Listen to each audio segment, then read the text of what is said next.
Mister Narendra Modi PM Modi प्रधानमंत्री मोदी। मैं अब तक इस मामले में कुछ कहना नहीं चाहता था क्योंकि सुनी सुनाई बातों पे जो किसी प्रूफ पर बेस्ड ना हो उन पर मैं वीडियोस नहीं बनाता हूं और ये आजकल ट्रेंड में है कि कुछ भी आया सुनने में और वीडियो बना दी। पर हाल ही में आम आदमी पार्टी की एक नेता स्वाति मालीवाल के कंफर्म करते ही कि जर्मनी की एक यूट्यूबर आम आदमी पार्टी लीडरशिप के काफी क्लोज हैं, मेरे सारे शकों को इस बात ने यकीन में बदल दिया। मैं आज जिस हस्ती के बारे में आप सबको बताने जा रहा हूं उन्हें इंटरनेट की दुनिया में चलते फिरते आप सबने देख ही लिया होगा।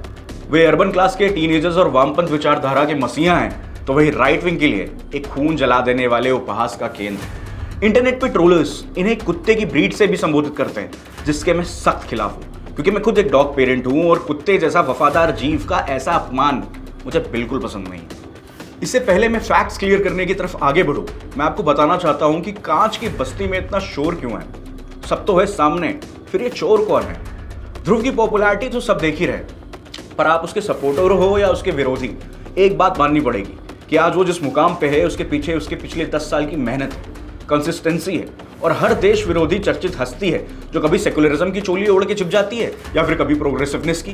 ध्रुव के लाखों और करोड़ों में व्यूज और सब्सक्राइबर्स हैं, पर ग्राउंड रियलिटी को ये कभी इन्फ्लुएंस नहीं कर पाते हैं क्योंकि इनकी मेजॉरिटी व्यूअर्स या तो नॉन वोटर एज सेगमेंट में है या वो हैं जो मानते हैं कि voting is just a waste of time bro. इसलिए इनके नैरेटिव्स आते तो बुलेट ट्रेन की रफ्तार में, पर उम्र होते होते जैसे ही इनकी व्यूअर्स की समझ बढ़ती है इनके प्रोपेगेंडा की सांसें खटने लगती हैं। मैं आपको इसका एक एग्जांपल देता हूं। ध्रुव ने स्टैच्यू ऑफ यूनिटी के ऊपर एक वीडियो बनाई जिसमें वो कहता है कि सरकार ने किस तरह देश का पैसा बर्बाद किया है ऐसा मॉन्यूमेंट बनाने में और इसका विकास से कोई लेना देना नहीं है। यहाँ पर ना ही इतने टूरिस्ट कभी आएंगे और ना ही ये देश की इकोनॉमी में योगदान देगा। अब आप देखिए ध्रुव की वो कौन सी ऑडियंस है जो इस बातों से रिलेट कर जाती है और कहती है Dhruv Rathee is so cool. Statue of Unity कौन सी कंट्री में? यूएस। स्टैच्यू ऑफ यूनिटी कौन सी कंट्री में? Rio de Janeiro. No. Statue of Unity. Yep. I think so. It's either Paris or नहीं. Paris was Italy में गया था. Wait. थाईलैंड। हाँ? Thailand. Oh no. Statue of Unity. Yeah. Statue of Unity is in US. Statue of Unity कौन सी country में? United States of America. Statue of unity आज के दौर का एक हिस्टोरिक मार्वल है जिसे देश दुनिया में जाना जाता है इसकी खूबसूरती के लिए और इसे हर दिन 15,000 टूरिस्ट देखने आते हैं। और टूरिज्म इंडस्ट्री में इस बूस्ट की वजह से वो क्षेत्र जहां ये बना है जो कभी एक गांव एक कस्बा था वहां हजारों की मात्रा में रोजगार क्षेत्र में उछाल आया और इस रोजगार क्षेत्र का फायदा उठाने वाली सबसे ज्यादा भागीदार महिलाएं हैं। इन दोनों ध्रुव राठी सबसे ज्यादा चर्चे में है। क्यों?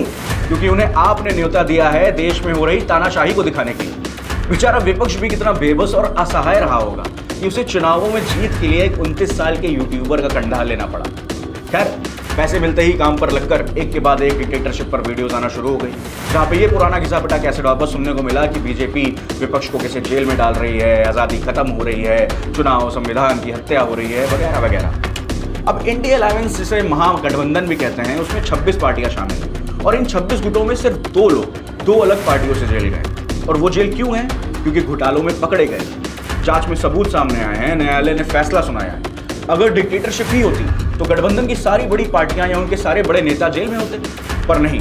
ध्रुव जी का कहना है क्योंकि मोदी जी सरकार में है तो उन्हें ईमानदार सरकार तो चलानी ही चाहिए, पर साथ ही साथ बेईमान विपक्ष का भी पालन पोषण बिना भेदभाव के करना चाहिए। और उसी जगह राठी जी पंजाब में उन्हें रोजगार देने वाली आम आदमी पार्टी सरकार में आने के बाद से ही कांग्रेस के नेताओं को विजिलेंस पर रखती है और वो उस पर कुछ नहीं बोलती। और यहाँ तक कि पंजाब में कई कांग्रेस नेताओं पर डिस्प्रोपोर्शनेट एसिड का केस भी चल रहा है। क्या ये डिक्टेटरशिप नहीं?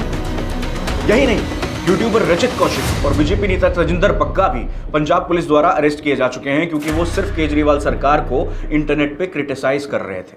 पर ये ध्रुव के लिए और उनके फैन बेस के लिए कानून का गलत इस्तेमाल करना नहीं है। ध्रुव का ये मानना है कि इजराइल को फलस्तीन से नहीं लड़ना चाहिए और जो फलस्तीन कहता है वो मान लेना चाहिए क्योंकि इजराइल के पास एडवांस डिफेंस टेक्नोलॉजी है और फलस्तीन के पास नहीं है। और इसके लिए वो स्पाइडरमैन फिल्म का एक quote with great power comes great responsibility का हवाला देते हैं।